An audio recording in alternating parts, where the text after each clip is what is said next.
Before Mm-hmm. my diagnosis, I was not um, keeping up with. I would take a multivitamin, and Mm-hmm. that's about it. I would see my primary care physician and my endocrinologist for diabetes type 2 I have. So Okay. that was just controlled with metformin at the Mm-hmm. time, and I'm still just type 2, thank God. Mm-hmm. Yes, So that's your pre-cancer. That's all you were dealing with is your diabetes, which is important, but still diabetes. And like you said, you weren't really focused on being super anti-cancer. You were just living your life, right? yes, it didn't enter my mind at the time, about Mm-hmm. cancer. Um, Mm-hmm. and then I was partying on the weekends, with my wife. We'd go out and have a few wines or mixed drinks, and Mm-hmm. not really caring. The furthest thing from my mind was Mm-hmm. cancer.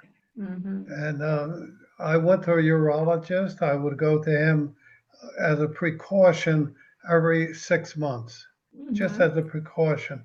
And actually, he's the one I credit with finding the problem to begin Mm-hmm. with.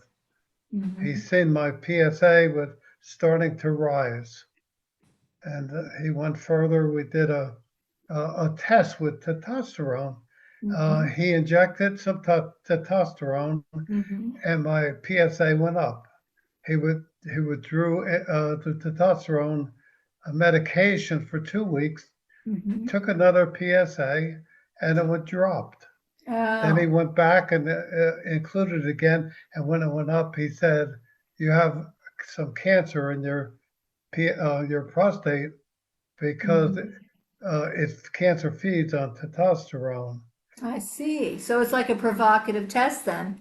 And for you, Yes. just for other patients who might be listening, before you had that knowledge that your PSA was going up, did you have any other symptoms at all that you were complaining of, like frequent urination or Oh, anything? no, not really. Um, uh, I didn't have any pains or Mm-hmm. frequent urination. Mm-hmm. Uh, I really didn't have anything. I had I was tested, to see how much testosterone was in my system, Mm-hmm. and it was kind of low. That's why we were experimenting with the injections. I see. Okay. So when it went up, Mm-hmm. so he suggested getting a biopsy, Mm-hmm. and it came back. The Gleason score was 5 and 5.6, Okay. so that was concerning. So he explained that if I went ahead with radiation, I'd have a 98, 99% chance of whipping it, getting rid of it. Mm-hmm. I had the option of waiting, watch and wait, but I opted for the radiation treatment. He did another biopsy, and it came out that I did have some cancer in my prostate.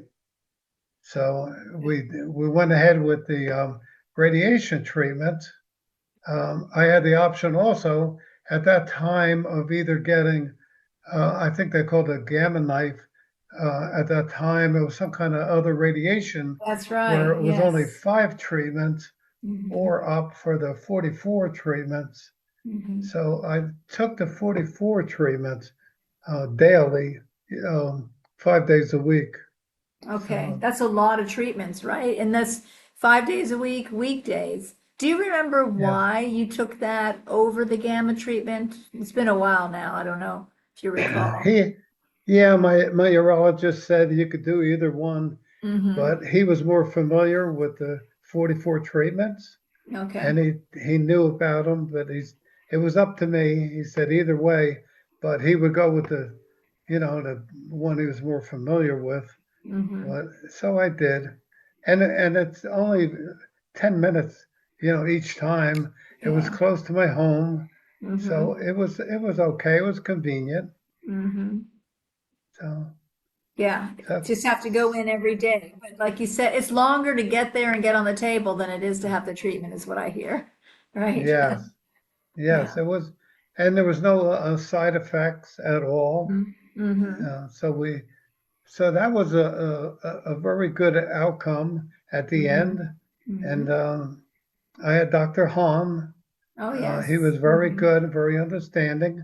Mm-hmm. After the treatments, I met him yearly, Mm-hmm. and then he would do a PSA, Mm-hmm. and up to 5 years. After 5 years, Okay. he released me and said Mm-hmm. that was it. Mm-hmm. I should be okay, but Mm-hmm. continue getting a PSA at Mm-hmm. least yearly.